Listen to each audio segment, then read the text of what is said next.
Bienvenue à tous sur la chaîne Contes et une histoire. Je suis votre présentatrice, Céleste, et je suis ravie de vous accueillir dans un univers rempli de merveilleux contes et d'histoires captivantes. Pour nous aider à nous développer, vous pouvez regarder 30 secondes minimum des pubs qui vous sont présentées, vous abonner, aimer les vidéos, les partager et les commenter pour nous partager vos points de vue et échanger avec la communauté. Abonnez-vous dès maintenant à Contes et une histoire pour ne manquer aucune de nos fabuleuses aventures.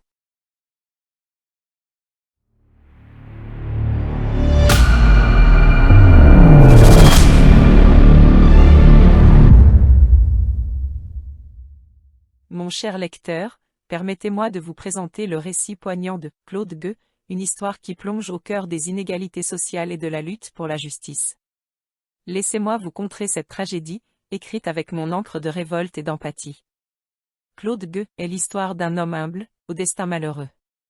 Claude Gueux, c'est son nom, c'est un ouvrier, un travailleur acharné qui lutte chaque jour pour subvenir aux besoins de sa famille.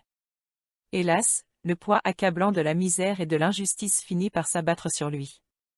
Au cœur de cette histoire, j'ai voulu mettre en lumière les traductions sociales de notre époque. Claude Gueux, ce héros malheureux, représente les opprimés de la société, les laissés pour compte, les victimes d'un système injuste qui les pousse à bout. Dans sa lutte pour la survie, il se retrouve piégé par les méandres de la misère, contrainte de respecter un vol pour nourrir sa famille affamée. Mais la roue de la justice tourne sans pitié. Claude est arrêté, jugé et condamné à la peine capitale. C'est là que se révèle l'aspect le plus sombre de notre société. La prison, lieu de désespoir et de répression, devient le théâtre d'une autre injustice. Claude Gueux est confronté à la cruauté du système pénal, où les inégalités sociales sont exacerbées. Les richesses sont traitées avec clémence, tandis que les pauvres subissent une justice implacable. Dans sa cellule, Claude rencontre un autre détenu, un homme instruit et sensible à son sort. Ce dernier prend conscience de l'absurdité de la situation et décide de se battre pour rendre justice à Claude Gueux. Il écrit une lettre passionnée, appelant à la clémence et à la compréhension de la société. Mais l'issue est inévitable, et Claude est condamné à mort. La mort de Claude Gueux est un moment douloureux, une preuve tragique de l'immunité de notre système. Mais à travers cette histoire, j'espère éveiller les consciences, susciter l'empathie et encourager la réflexion sur les inégalités sociales et la nécessité d'une réforme du système pénal. Mon cher lecteur, Claude Gueux est bien plus qu'une simple histoire. C'est une dénonciation de l'injustice, une critique cinglante d'une société qui se complaît dans l'oppression des plus faibles. C'est un appel à l'empathie, à la solidarité et à la révolution des consciences. Puissiez-vous tirer de cette lecture un éveil de l'esprit, une volonté de changement et un combat pour une société plus juste. Victor Hugo. Mon cher lecteur, permettez-moi de vous offrir une conclusion moralisatrice, pour le livre Claude Gueux. En parcourant les pages de ce récit, vous avez été témoin d'une histoire poignante, celle de Claude Gueux, un homme au destin tragique. À travers cette œuvre, j'ai cherché à susciter en vous une réflexion profonde sur les inégalités sociales et la justice de notre société. Au fil des lignes, vous avez découvert la misère de Claude Gueux, sa vie difficile, son engagement pour sa famille et son désespoir face à un système qui l'oppressait. Dans cette histoire, j'ai voulu dépeindre les injustices criantes qui persistent dans notre monde, où les privilèges et les inégalités ne cessent de croître. Mais au-delà de ce constat, j'ai souhaité également mettre en lumière la force de l'individu face à l'adversité. Claude Gueux incarne la résistance, le courage et la dignité dans un environnement hostile. Sa révolte contre les injustices qu'il subit est un appel à l'action, une invitation à remettre en question les normes établies et à lutter pour un monde plus juste. Ainsi, la conclusion morale que je tire de cette histoire est celle de la nécessité de l'empathie et de la solidarité. Nous devons prendre conscience de notre responsabilité collective à l'égard des plus démunis et nous engager dans la lutte pour une société plus équitable. La véritable grandeur d'une civilisation se mesure à la façon dont elle traite ses membres les plus vulnérables. Claude Gueux est donc bien plus qu'un simple récit, c'est un appel à l'humanité qui réside en chacun de nous. Prenons à cœur cette leçon, agissons avec compassion et combattons les injustices, afin de construire un monde où chaque être humain peut trouver sa place et où la dignité de tous est respectée. Victor Hugo. Mon cher interlocuteur, laisse-moi te donner une conclusion moralisatrice sur mon propre rôle en tant que Claude Gueux dans l'œuvre de Victor Hugo. Mon histoire est celle d'un homme qui, poussé par les circonstances, commet un crime et est condamné à mort. Mon destin tragique révèle les failles d'un système qui favorise les riches et opprime les pauvres.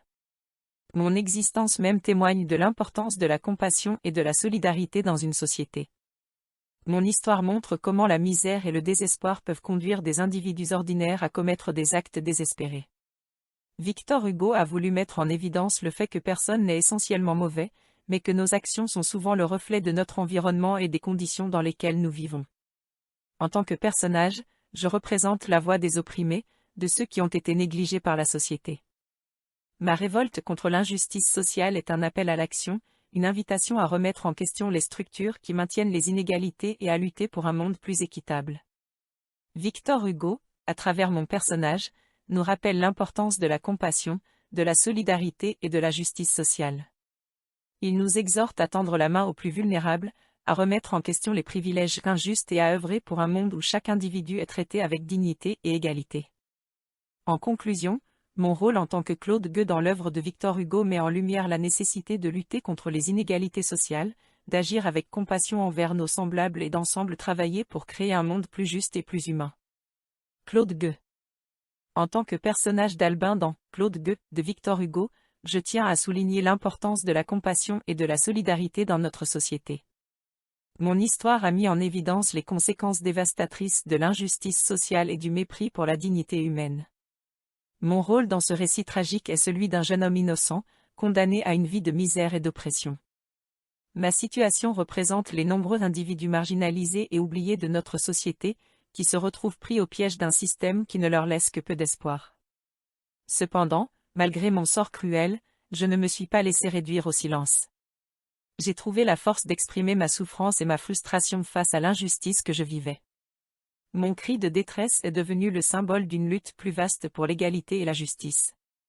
À travers mon personnage, Victor Hugo nous rappelle que chaque personne, peu importe son origine ou sa condition sociale, mérite d'être traitée avec dignité et respect. Il souligne le pouvoir de la solidarité entre les individus pour lutter contre les injustices sociales et pour défendre les droits de chacun. Mon histoire met également en lumière les dangers de l'indifférence et de l'ignorance face aux souffrances des autres. Elle nous invite à ouvrir les yeux sur les inégalités qui persistent dans notre société et à agir pour y remédier. En conclusion, le rôle du personnage d'Albin dans Claude Gueux nous enseigne l'importance de la compassion, de la solidarité et de la défense des droits de l'homme. Nous devons rester conscients des injustices qui nous entourent et travailler ensemble pour créer un monde plus juste et équitable, où chaque individu peut vivre dans la dignité et l'espoir. Albin. En tant que directeur des ateliers dans Claude Gueux de Victor Hugo, je me trouve face à une responsabilité capitale, celle d'influencer la vie des individus qui me sont désignés. Mon rôle dans cette histoire tragique ne peut être ignoré, et il est essentiel de tirer une conclusion morale de mon personnage. Tout d'abord, il est indéniable que j'incarne le pouvoir et l'autorité dans cette société injuste. J'ai la capacité de décider du sort des prisonniers et d'imposer des conditions de travail dégradantes.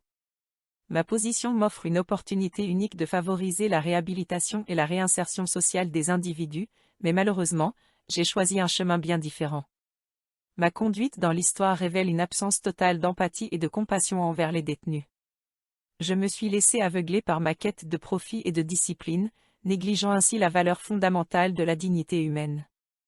En exerçant mon autorité de manière oppressive, je suis devenu un symbole de l'injustice et de l'oppression que subissent les plus faibles dans notre société. En fin de compte, ma présence dans Claude Gueux souligne la nécessité d'un leadership moral et éthique. J'aurais dû utiliser mon pouvoir pour promouvoir la réhabilitation, l'éducation et le respect de la dignité humaine. Au lieu de cela, j'ai récupéré à perpétuer un système qui pousse les individus à la révolte désespérée. La morale à retenir de mon personnage est que le pouvoir sans empathie est un pouvoir corrompu. Les dirigeants ont la responsabilité de guider, d'éduquer et d'inspirer ceux qui sont sous leur autorité. Il est essentiel de reconnaître la valeur intrinsèque de chaque être humain et de travailler à créer un système qui favorise la justice et la rédemption plutôt que l'oppression et la désespérance. En conclusion, le rôle du directeur des ateliers dans Claude Gueux nous rappelle que le pouvoir doit être exercé avec compassion, empathie et justice. Seule une approche respectueuse de la dignité humaine peut conduire à un véritable progrès social et à la réhabilitation des individus marginalisés. Monsieur Delazelle. En tant que personnage féminin dans Claude Gueux de Victor Hugo, je représente la femme comme une figure emblématique de compassion, de courage et de résilience. À travers mon rôle, je souligne l'importance de la compassion et de l'empathie envers les plus démunis de notre société, et je dénonce les injustices flagrantes qui concernent les femmes et les enfants.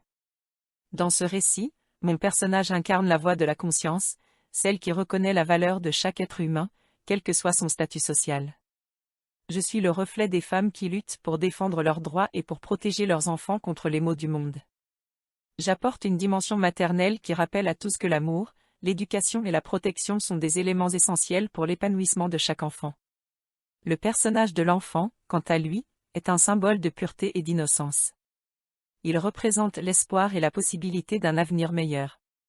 À travers son regard candide, il met en lumière les conséquences dévastatrices de l'injustice et de la violence dans notre société. Son innocence perdue est un rappel poignant de la responsabilité que nous avons envers les générations futures.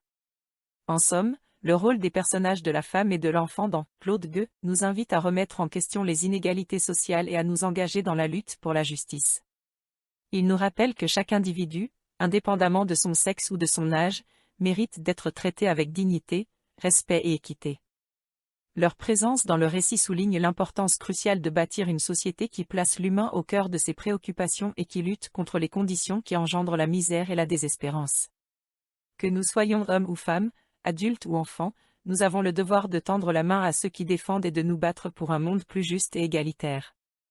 La véritable grandeur de notre humanité réside dans notre capacité à nous soucier des autres et à œuvrer collectivement pour créer un avenir où les droits fondamentaux de chacun sont respectés.